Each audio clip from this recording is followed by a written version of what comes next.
iLead at EC3. Juniors learning to become the leaders of tomorrow. Doing the right thing because it's the right thing to do. Get out of your way to make someone else's day. Work harder than anyone else. Protect your integrity. And be kind. iLead at EC3.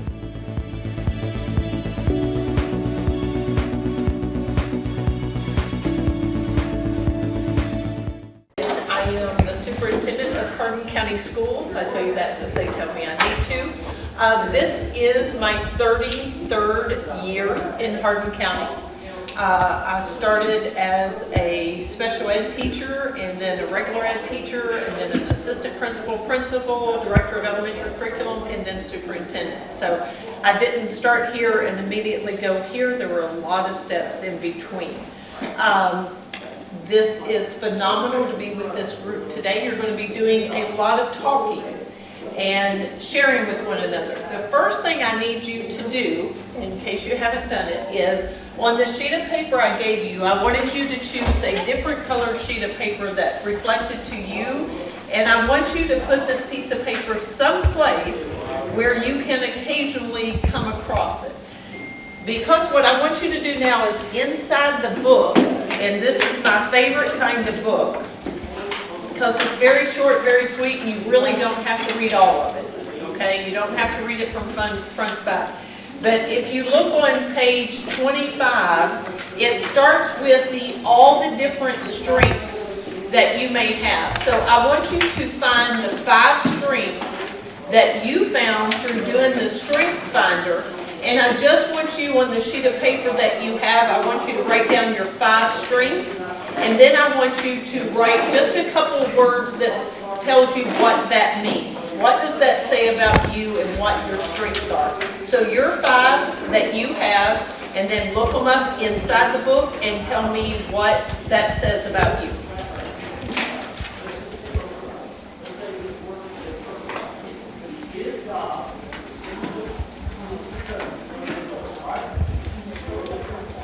If you need help knowing what 5 you have as strengths, let me know and I will help you find those.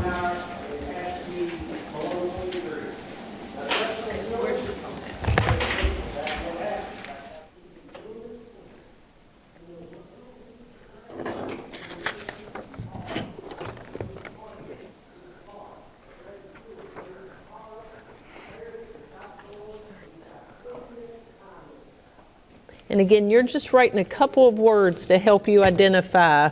You don't have to write the whole thing.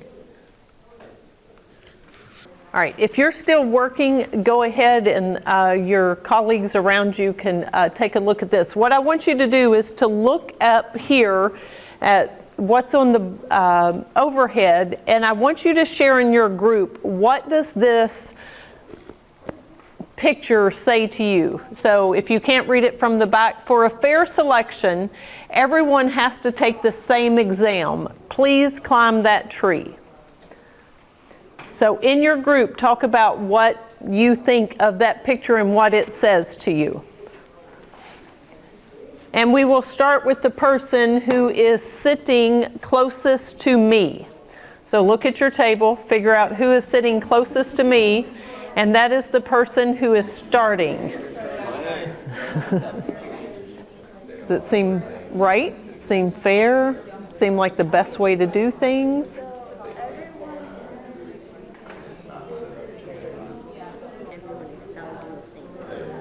Okay. Do you think it's limited to just test? I think it's limited to like everything, even like how we learn things. It's not for everybody. Okay. Excellent, excellent. Will you be willing to speak in just a moment? Oh, good. Have you all had a chance to share yet? Yes. Awesome.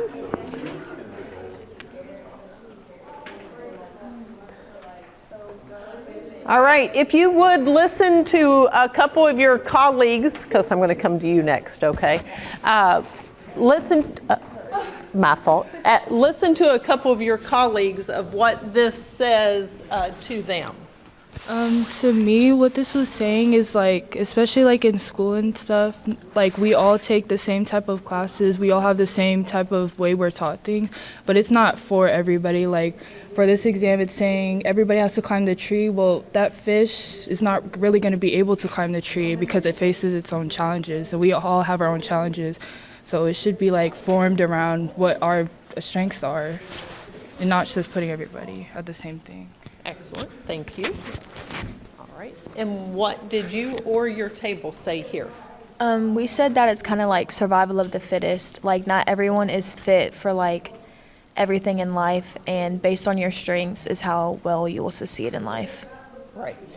So I just knew when I was in school that I wanted to be a nurse. That's what I knew I wanted to do. My mother always said, oh, I was never a nurse. I want you to be a nurse. And I was like, oh, that's great. And then I took my nephew, and I was probably 12, 14 years old. He went to get his some shots, and he was in my lap. And the next thing I know, I'm on the floor, and they're putting my feet over my head because as they gave him a shot, I passed out on the floor. So it was very obvious to me that I was not going to be a nurse in that type of what I thought a nurse did. I didn't realize there were all different components of nurses, but I immediately knew that wasn't what I was going to do simply because of that situation, because it was not going to be my talented area. So what you have to look at is, what are your talents?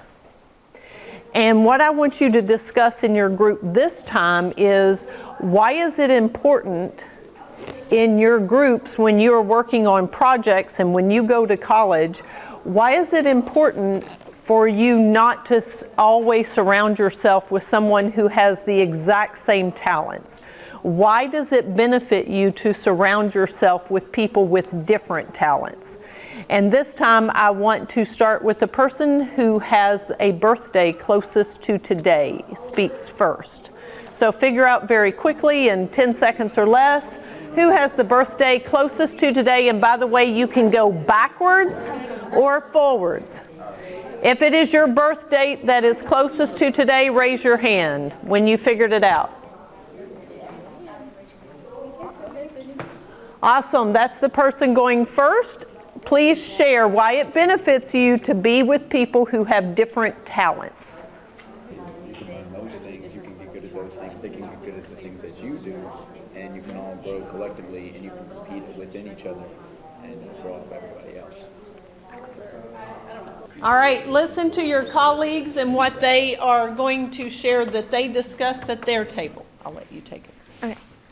At our table, we discussed how learning from people with different viewpoints or personalities can help you form a more well-rounded opinion, because you're able to see different people who come from different backgrounds, who have different opinions. They might all have a different way to solve a problem than you do, and it can help you find the best way to solve a problem. Excellent. We talked about like if you're surrounded by the same talents, you really don't grow in anything other than what you're already good at. Exactly. So it sort of also identifies your maturity to be okay with somebody else having strengths. And the more you expand your horizons, the more you move away from the people that you normally sit with every day. I challenge you at lunch one day, sit with someone different just to hear their conversations. This is one of the things that most people will tell you is lost right now. Even if you disagree with one another, you don't want to say it because you don't know what the fallout is going to be from that. So we try to have these conversations to where it's okay to be different, and you can't get angry because you have a different point of view or you have different life experiences. But that is to benefit you. How many of you, as you were going through the table of contents, found a strength that you wish you had? Look at the list. And what I want you to do is to find the one strength that did not come up as your strength, but you're like, man, that's the one I think I would like to have the most, that I really don't already have, but I think it would be one that would really benefit me. Or maybe you thought it should have come out as your strength. It's winning others over. Like, I have it, like, I've been initiated.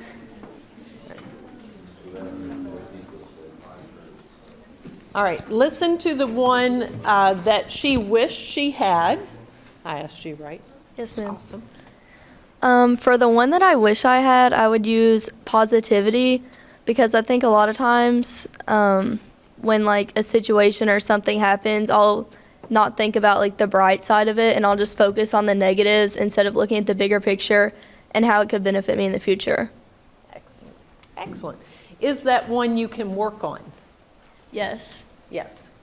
So as we look at this, while we have the picture up there, we know some things are not possible. We know for sure that no matter how much we teach that fish is never going to climb that tree, right? It's never going to happen. We also know that that poor elephant is never going to fly. No matter how big its ears are, and no matter what movie you saw called Dumbo, it's just not going to happen. However, some of these you can learn. You just need to realize it's not your first switch. It's not one you generally go to, and you might have to work at it a little more. Which one did you come up with? I said empathy, just like seeing yourself in someone else's shoes, able to like feel for what they feel and how they might feel, like how would you feel in that situation, and just being able to understand them better as a whole. Excellent. What profession do you think of it would be extremely important to have empathy? Like a therapist or psychologist, you know, just it helps you like relate to them better and knowing like what to do for them.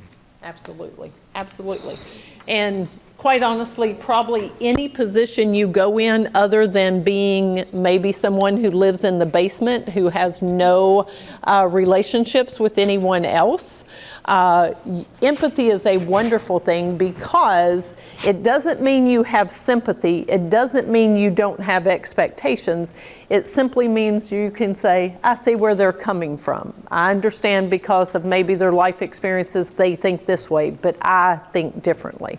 So what I want you to do now is you're going to mix up with different people in the room. As a matter of fact, you can't be with anybody at your table, but I want you to find somebody else who has at least one other same characteristic as you. Find someone who has at least one that is the same as yours. Okay. All right, within the group, and it can be 2, 3, 4 people, but you have to have at least one characteristic in common with that person or that group, and move to a table. If you 3 are together, just move to a different table to have that discussion. You guys can stand around the table in the back.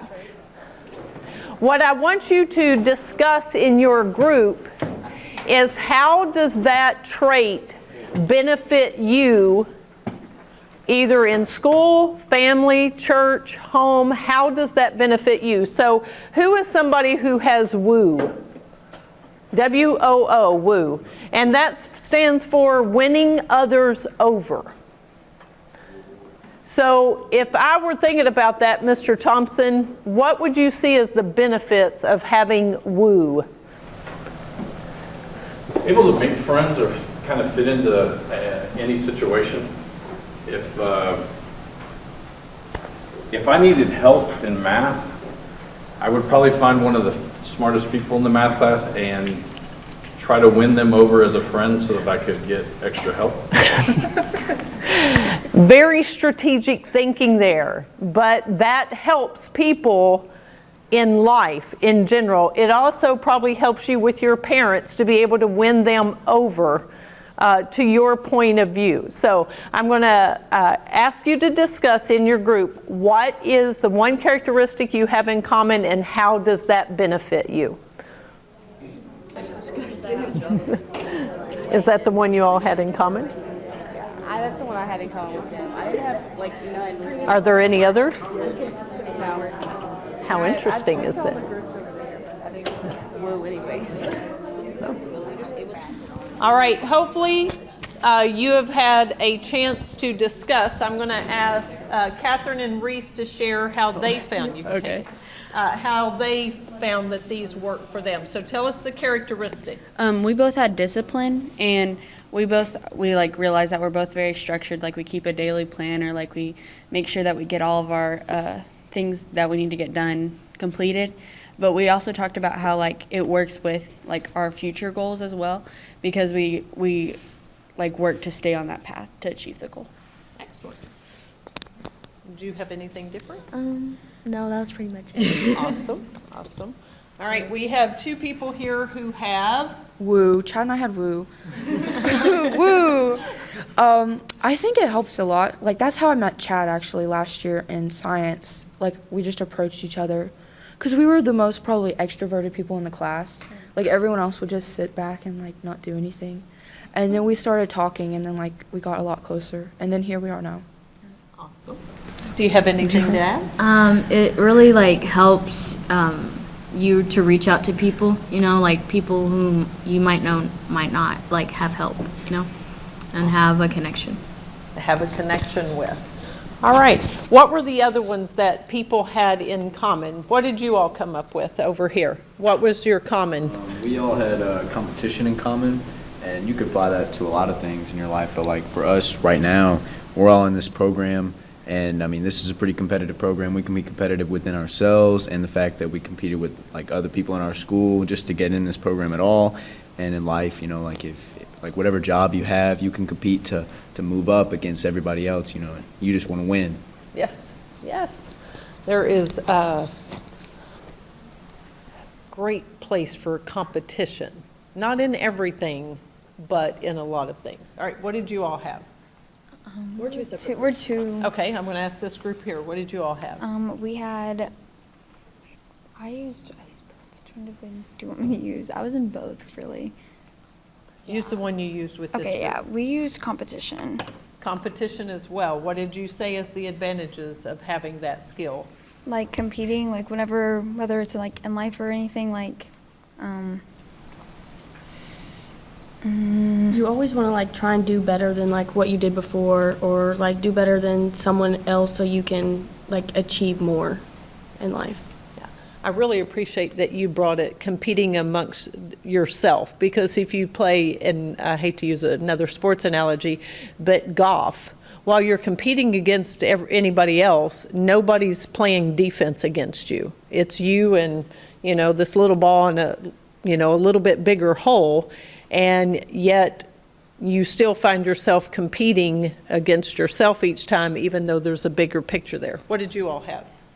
We had consistency, and we said it was important because like going through life and like jobs and school, you have to be consistent with like your work and your effort that you put into stuff, so that way you can be successful. Excellent. Do you agree? Mm-hmm. Awesome. What did you all have over here? We had adaptability, and we said that it's just, you can be in the moment and kind of like a chameleon, you can be put in any situation and you can still fit in, and it doesn't, like small things don't throw you off that much. Excellent. That's a great one to have. What did you all have? Same thing, adaptability. Oh, all four of you? I like the chameleon example there. That's fantastic. What did you all have? So we were includers, and we basically said that like including is more of like building, like we both said like it helped us build relationships with our friends and like family, because of like, I feel like I see it as like empathy almost, like you're naturally going to like care and try and like bring in everyone you can, and like try and like delegate and like talk to multiple people so that they can feel included in everything. Excellent. Excellent. That's one of great talent that I enjoy, because I liked when you all walked in here how you all went to your very comfortable spots. You sat with people you normally sit with. Well, as an includer, you're that first person to notice, hey, that person's sitting over there by themselves. I'll invite them over, or better yet, I'll just go sit where they're sitting. You want to make sure, and you sort of feel guilty if someone's not a part of it, and you notice that. Other people, believe it or not, will never notice that somebody's being left out, and your includers are going to make sure of that. So thank you. What did you all have? So me and Olivia had harmony. So if like, for example, if you're at school and you and someone get in a fight, like you don't want to be on bad terms with that person. So you're always going to try to find a solution and make things work between you and someone else, or you're going to try to stop the conflict before it even happens. Yeah. Do you think that causes a lot of internal stress by being that person? I think it can sometimes, but I feel like once you like talk things out with the person, it's going to like bring your stress level way down. Excellent. Excellent. All right, what'd you all have? We had restorative, and it's that we love to solve problems and enjoy bringing things back to life. Excellent. I appreciate that. So now what I want to talk to you about is how to deal with your weaknesses. And I don't want you to think of a weakness as a true weakness. I want you to think about it as needing to have an awareness that that's maybe not your strength, but you can learn from others of how that could benefit you. So as you look on that list, and we said, which one do you wish you had? How can you go about improving that? If you don't know it's a weakness, you're probably not going to be able to improve it.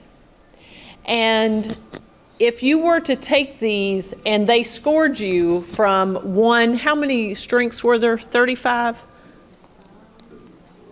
34? So if you were to score these, you have your top 5. Well, more than likely, you could also identify your bottom 5 and say, yeah, that's just not me. But there's ones that you really want to have. So when you start to do group activities, instead of saying, hey, this is the person, you know, Catherine and I do everything together, we have the exact same skills, you may want to think, I might need to find somebody who has this, because that's going to assist me in my group work. So what I want you to do at this time is I want you to look at, I asked this group over here, do you have another one besides woo? And they were like, no, that's the only one we had in common. So as common as you are with one person for one category, you're not going to be the same with that person in every category. So what I would like for you to do is I want you to find somebody else who has a different strength, the same as you, but it can't be the group that you're with now, okay?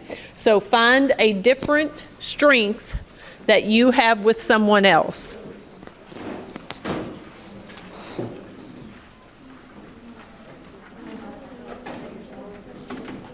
Can they be from your original? Yes, they can be from any group. Except for this reason. Now what I want you to do is again discuss the strengths of this topic that you have in front of you. How does it benefit you?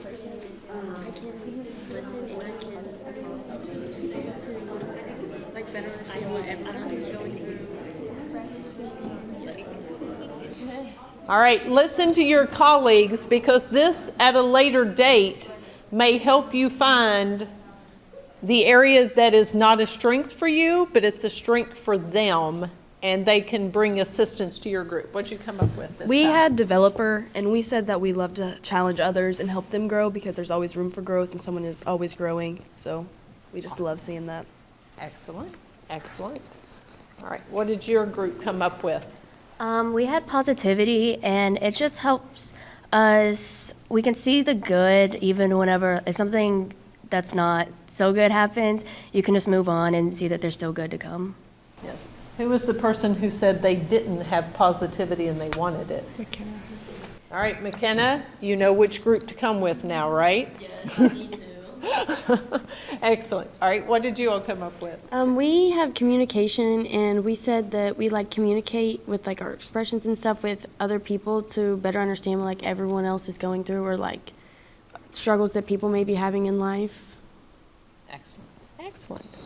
So what I wanted you to see, and the reason I asked Ms. Wright and Mr. Thompson to have you all to take the Strength Finder is, yes, to identify your strengths, but also when you use those strengths, you need to also realize everything can't be your strength. Everything is not equal, but it doesn't make you inadequate. It doesn't make you better than someone else, nor does it make you worse than someone else. It makes you have a skill set that will allow you to be very successful in other areas that your competition may not be there with. But the second part is, what are not your strengths? You may need to work on those, but you just need to realize that they will never probably be your top 5. The positivity thing, some people call it realistic, like, well, I'm not going to be positive, I'm going to be realistic. But she can start to work on that. And when you know what your strengths are not, you know what you can work on, which will assist you. So I do hope that you will take the book and just read through the little sections, especially your 5 strengths. And I do not encourage you to do this, but you can actually get on and pay like $39, and it will give you a whole bunch of other things that you can do. It'll give you steps to improve your weaknesses. But there's a book called Soar with Your Strengths, and that's what this is about. Taking your strengths, using those to the best of your ability, and then relying on others to help you bring up those strengths, or letting them take on that part of the task.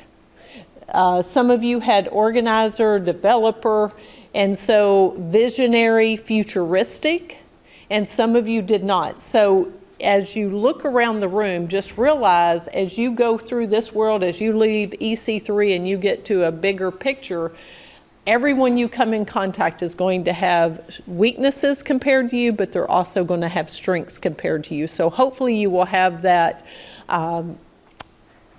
I can't think of the right word, but that you will have that ability to say, hey, I value them for this. They're completely different than me. They may come from a different part of the United States than me, but I still value what they can bring to the table. So always keep that in mind. Everybody in this room has strengths, and you want to value everybody else's strengths, but you also want to value your strengths. All right? So thank you very much for today.